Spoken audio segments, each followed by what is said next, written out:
Hi, this is Dale with Computer Aftercare, and today I want to show you how to set up your email address with popular email programs such as Microsoft Outlook, Windows Mail, Windows Live Mail, even Outlook Express. With that said, let's go ahead and get started.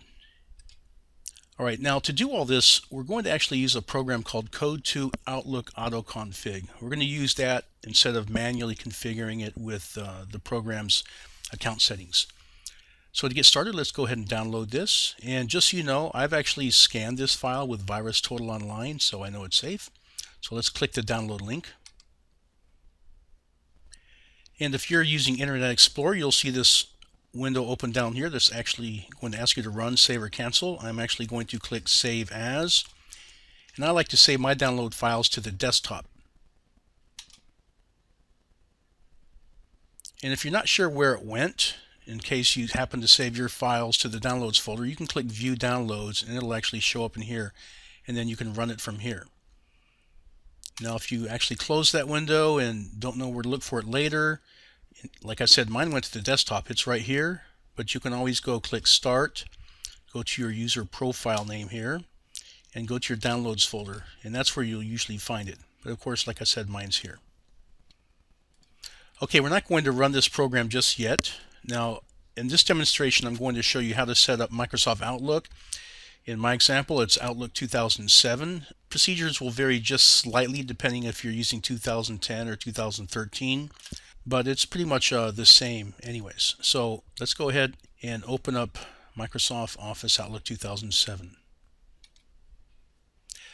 Now, the first time you open up Outlook, if you've never had an account set up yet, you're going to see this startup wizard appear, which is going to guide you through setting it up. Now, we're actually not going to use the startup wizard to set up your email address, but we do have to start the process. So click Next. And when it asks if you want to configure an email account now, say no. In other versions, you might actually not have to decline these examples. You could just ignore them. But in this case, we're going to click Next, continue with no email support, click Finish. Kind of seems strange that we're setting up email by not setting up email, but we're actually using another program to do this for us. And once you see all the different types of settings it configures for you, you'll really appreciate the simplicity of this tool. And over here in account settings, as you can see, email, there is nothing here listed. So this is basically what we wanted to do. We wanted to open up Outlook just to get it started. Now we're going to close it. Now we're going to go open this tool that we downloaded from Code2 and click Run and type in your email address.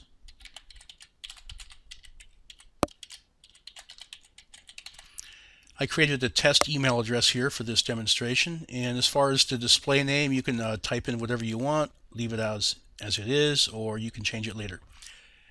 Now, as far as choosing your mail client, we're going to use Microsoft Outlook, and the reason it shows this other one is because I actually have it installed. So you can set up more than one here if you want to go back in later and set up both. Now click Create Account,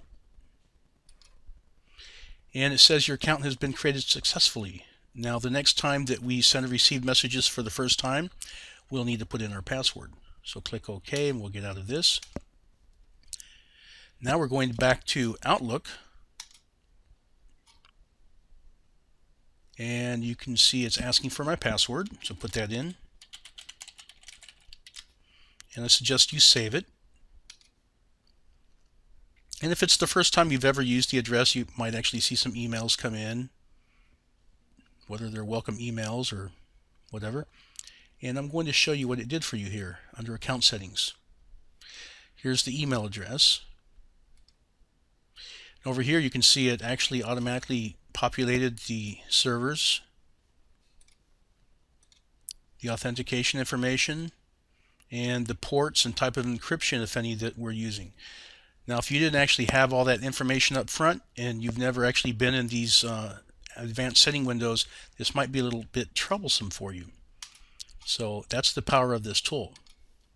Now, as you can see, when we go to click Send Receive, this is all going to complete here. So it's set up. That's it.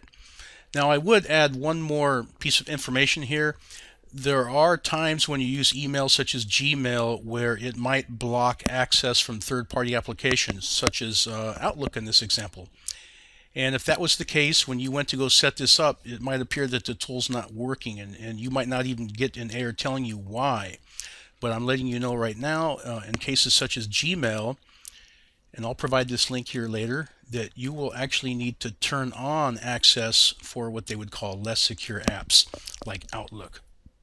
And once you click that while you're logged into your account, then you can actually go back in and run the autoconfig tool, and it should be successful the next time around. Anyways, the procedure for doing this with Windows Live Mail, Windows Mail, virtually the same. Anyways, I hope you enjoyed this video. Thank you, and bye-bye.